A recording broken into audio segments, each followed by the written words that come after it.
Welcome back to Long COVID Doctor. As I said before, an educational series for sufferers of long COVID. This is the second part on headache and long COVID.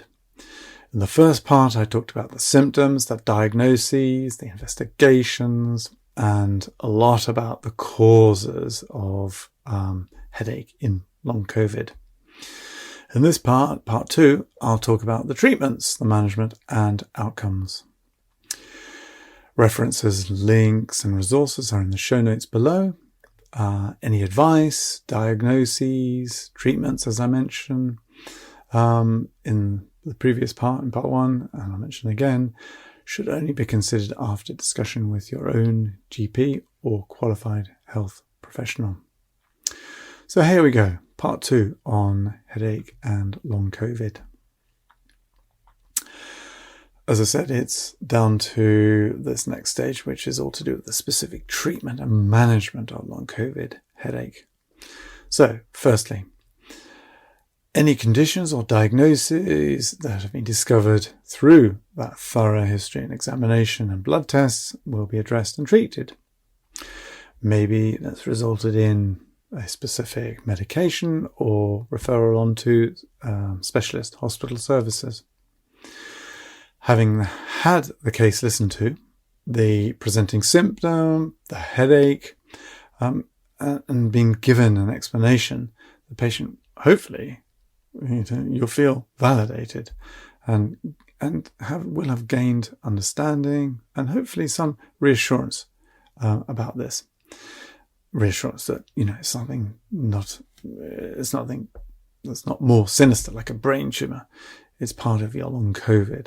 And it's common, and that all that will have helped. But now onto the specific management of long COVID headache.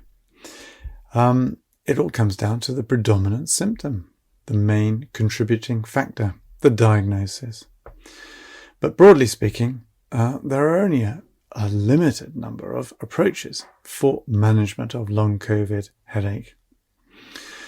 For those patients with worsening pre-existing migraine, i.e.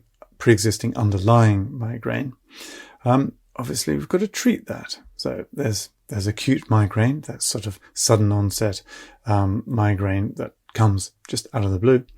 And then there's chronic recurrent migraine. So the acute migraine, one-off migraine if you like, we'd be using sumatriptan, rizatriptan, sort of a dissolvable wafer, which a lot of patients like because you don't have to swallow a pill, remembering that acute migraine is often associated with nausea. And then there's chronic migraine. So basically patients who have migraine very frequently. For those patients who are having more than 2 attacks of migraine per week, those patients need to have preventative treatment, not just acute treatment when it happens, basically preventative prophylactic treatment. So what are those treatments? Well, the commonest and, if you like, the first line that we use, the first line treatment is amitriptyline. Basically, this is an old-fashioned antidepressant that came onto the scene like 50, 60 years ago, but we don't use it anymore. So I think it's important that whoever's prescribing this tells the patient that, look, it is in the category of antidepressant, but I'm not prescribing it to you because I think you're depressed. I'm prescribing it to you because we have found that it's very effective for preventing migraine. It's also a really good neuropathic drug. So against a drug that's used in chronic pain conditions, chronic pain syndrome. So neuropathic drug. So like I said, it's an old-fashioned antidepressant. We have so many other really excellent, up-to-date antidepressant tablets. So we don't use them for depression at all now. And one of the reasons is not only because the new ones are more effective, but because amitriptyline can cause sedation. So often it is a medication we use instead of addictive sleeping tablets in general practice, we can use it for its sleep enhancing features, its sleep enhancing properties. So 10 milligrams, that's the lowest dose, at night helps with sleep. So using it for preventing migraine, not good, because a lot of patients say, I can't take it because it makes me feel dopey. I have a hangover effect the next day. Don't like it. And then, so if you can't tolerate it, what else can we use for those patients who have frequent, more than twice a week migraines? Well, there's another drug called topiramate, 25 milligrams, which is an anti-epileptic drug, but used in this context for its migraine preventative features. If that's not tolerated, we don't like the sound of using that, then there's another drug, candesartan. Start low, 4 milligrams, maybe 2 if you want to be extra cautious. Candesartan is a A2 blocker. It is an anti-hypertensive, anti-blood pressure pill. But we have found it is good at preventing recurrent migraine. So, worth considering. The other medication which historically was used for migraine prevention was a beta blocker called propranolol, non-selective beta blocker. Again, it causes fatigue and heavy legs. Some people with an asthma, particularly brittle asthma, can't really take it because it can trigger their asthma. So again, more often than not, we don't use it as a preventer like we did in the old days. But if you haven't got anything else, it's still there if you should wish. You can get a slow release form of it. So those are the sort of the treatments for migraine. We talked about tension headaches, didn't we? Okay, so what can we do about tension headaches? Well, a lot of it is to do with tension of the shoulder girdle muscles and the neck, stretching on what we call the periosteum and the coverings of the skull. So you can have neck stretching exercises given to you by a physiotherapist, or manipulation of your neck by an osteopath, or even acupuncture, dry needling acupuncture. I used to do this in general practice. Found it very helpful for those patients who have a very tense one sort of band of muscles, usually the muscle called the levator scapulae. So dry needling that is very helpful. So it could help with tension headaches. I talked about anxiety and worry and stress causing tension headaches. Well, obviously we want to try and address that. So, if you've got anxiety or even depression, like I said earlier, we've got really excellent antidepressants. An SSRI called citalopram is probably the most commonly prescribed these days. Very good. You could use it as a short course to try and get over that sort of anxiety, deal with it. It's got a license for treating mild anxiety. Another antidepressant is duloxetine, which is some people find helpful. It's a drug we use for chronic nerve pain as well, neuropathic pain. Duloxetine. Some people get on well with it. Then, thinking anxiety and a bit of depression, maybe some counselling is going to help. Maybe CBT, cognitive behavioural therapy, is going to help. CBT, you learn the tools to deal with a symptom more effectively. No, I'm not saying that it's all because, I think that long COVID is all in the head. It is not, because there's lots and lots of evidence to prove that it's not all psychological. Definitely not. But CBT has a role to play with regard to managing symptoms, being able to cope with symptoms a bit better. So I've talked about anxiety, I've talked about tension, talked about migraine. And then remembering probably the commonest cause of chronic headache, the chronic non-specific primary headache, so-called primary headache. So really, it comes down to just tackling that with analgesia, paracetamol. But remember, one of the causes, we don't want to overuse that analgesia, that paracetamol, because, you can get an overuse analgesia headache. Then you could use another headache pill, ibuprofen, an anti-inflammatory tablet. But again, be careful, because that can cause irritation of the gastric lining. So you wouldn't want to give that to someone who has sort of indigestion. For the chronic non-specific headache, there's no harm in trialing amitriptyline. I've said it's used as the commonest prophylactic preventative treatment for migraine, but there's no harm in trialing it for your chronic sort of primary headache. So those are the sort of conventional medication pharmacological treatments that we'd be considering for chronic headache. There are other sort of treatments, if you like, supplements that have some evidence base behind them, i.e. sort of backed up by some studies. There are 4 that are listed. There's riboflavin, so that's vitamin B2, So it's just a vitamin.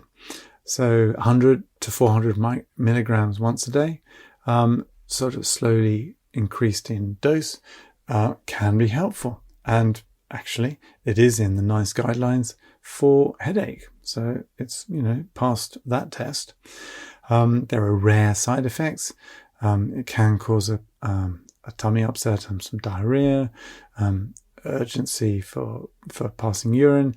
And weirdly, it can cause your urine to turn orange or sort of a luminescent yellow colour. So be warned, it can do that.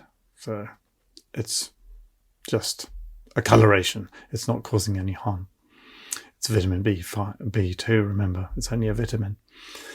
And then there's magnesium. Again, there's some evidence base. There's some studies to show that magnesium, as the citrate salt, there are lots of salts of magnesium which you can buy. There's the oxide and the chloride and the lactate and the aspartate and the glycinate. These are different salts, but it's the citrate that is specifically helpful for headache. So make sure, if you're getting magnesium, make sure you get the right salt. Not surprisingly, the oxide is the cheapest. That's the one that's most readily available. That's the cheapest. But if you take that, it won't help your headache. Rare side effects of that, you can have some abdominal pain and some change and some diarrhea, some change in bowel habit. Just be wary of that. And then there's coenzyme Q10, 100 milligrams of that. Rare side effects. So again, crampy abdominal pains. Can lower the blood pressure, cause sort of faint feelings, can lower blood sugar. So any new symptoms when you take a new supplement, etc., you've obviously got to be on the lookout for, and if they happen when you start your supplement, stop the supplement. And then finally, there's feverfew, a herbal remedy, 100 milligrams daily. So, but in common with all herbal remedies, we ought to avoid this if we're taking blood thinning medicines such as aspirin or clopidogrel or warfarin.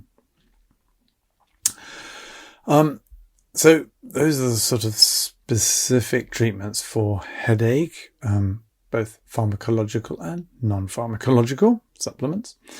But now thinking more specifically about the underlying long COVID processes, as mentioned earlier, the neurovascular problems due to all the dysfunctions and dysregulations and imbalances that SARS-CoV-2 causes that leads to long COVID. But thinking excessive inflammation, well, remembering one of the causes for that excessive inflammation is mast cell activation, which that can lead to triggering of the sickness behavior response. It is an empirical off-license treatment with H1 and H2 blockers. So mast cell activation, MCAS they call it. Mast cell activation syndrome, MCAS, is treated with H1 and H2 blockers. So H1 is an antihistamine and H2 is an anti-acid tablet. So the antihistamine, non-sedating antihistamines such as cetirizine or fexofenadine,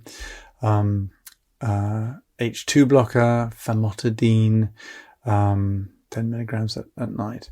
Both of those are being researched in something called the Stimulate ICP trial as we speak.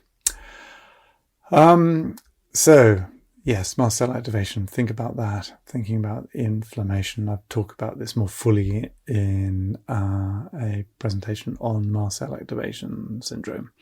So maybe look up that at another time. So what else can we do to help recovery from long COVID? We've talked about recovery from the headache specifically, but what about the general sort of recovery from long COVID? We've got to take the overview, the holistic view. We need to think about aspects of that general holistic view on well-being. And that is nutrition and sleep and thinking about mind-body strategies. Let's think about those in turn. So first of all, nutrition. Basically, a mixed, balanced diet, a Mediterranean-style diet, is what you should be taking. There are tons of diets out there, but a mixed, balanced diet, a Mediterranean diet, provides you with the minerals, the vitamins, the polyphenols. It gives you all that you need. It gives you the building blocks for repair, as well as the anti-inflammatory antioxidants, which dampen down inflammation. A Mediterranean diet will also give you prebiotic fiber to nourish the microbiota, the friendly gut bacteria that we have in us. Again, I talk about this more fully in my presentation on long COVID gut. But basically, we want a healthy gut microbiota, gut flora. So important for optimizing the immune function, so supporting the immune system, for vitamin production, for hormone production, for chemicals, so neurotransmitter production, all really important, and a consequence of a healthy gut microbiota. The other dietary components which are really helpful are omega-3 fatty acids, fish oils, essential fatty acids, for immune support, supporting the immune system, but also vitamin D. No good self-respecting talk escapes the mention of vitamin D. Well, here we are. I'm mentioning it just for good measure. Yes, we all live in the Northern Hemisphere. We're all rather UVB starved, particularly in the winter months. And so vitamin D is important for immune support, as well as the omega-3 fatty acids and as I say, the mixed balanced diet. So taking a vitamin D supplement, no harm in that. It's going to be helpful for supporting the immune system. So that's diet and supplements. Sleep. Talked about, the holistic view for recovering from long COVID. Sleep's really important. As we all know, sleep is the great healer. What happens when we're asleep? We get refreshed and we get repaired. Our cells get repaired. So we must support that sort of day-night cycle, the circadian rhythm. I have if we can, a decent night's sleep. So for release of various restorative hormones that happens when you're asleep at night in the dark, such as growth hormone, the restorer. So we've got to think about sleep hygiene. We've got to think about strict bedtime, sleep enhancing novel to get you to sleep, or if you wake up, read it to get you back to sleep. Hopefully no mobiles or screens an hour before going to sleep, because they emit something called blue light, which is arousing, as opposed to reddish, dim red, pink light, which is relaxing. There are a few supplements you can take, and medicines that you can take to help enhance sleep. I talked about amitriptyline earlier, didn't I? As a sleep enhancer, non-addictive. Certainly don't want addictive benzodiazepine, Z drugs. But Piriton, the old-fashioned Piriton, antihistamine, 4 milligrams at night, has a sort of sedating effect about it. Magnesium, not only is it good for headache, but it's also helpful for sleep enhancement. And then there's melatonin. I should imagine you may well have come across melatonin. Basically, if you have trouble getting to sleep, 3 milligrams at night. There's a medication called circadian. Some people prefer the slow release one, which sort of works over the night. So sleep is so important to address. And again, like I've said before, I explained this in my talk on sleep disturbance in long COVID. Okay, so I've talked about diet, talked about sleep. What about sort of tackling those worries and concerns and, the turbo brain, particularly at night, and worries? These all lead to fight and flight and adrenaline and overactivity of the sympathetic nervous system. We should address these, and basically we should be thinking along the lines of mind-body techniques. So what do we mean by this? Well, there's sort of meditation, mindfulness. Everyone talks about mindfulness now, don't they? Well, there are studies to show that mindfulness is very effective at dealing with stress and brings you focus and focusing on the now. They talk about not then, not in the future, and there's a couple of apps, the Headspace app or the Calm app, which you can download onto your phone, relatively cheap, and you can have guided mindfulness sessions on a regular basis. And the studies show that if you do mindfulness on a regular basis, MRI scan, brain scan studies show that it makes a difference in the actual the size of the brain in various places. So it's not just woo-woo. Mindfulness does have evidence base that biological changes do occur with regular mindfulness as early as 6 weeks of doing it on a regular basis. Only 20 minutes a day. Some people would say you should go to do 40, 2 lots to 20 minutes, 40 minutes a day. But 20 minutes a day, studies show that makes a difference. Whilst we're thinking about mind-body practices, what about yoga? And Tai Chi and Qigong. These are all, again, mind-body practices. Again, backed up by loads of studies to demonstrate that they're effective in stress and anxiety reduction. They incorporate focus and breath control and coordination, sort of general body conditioning.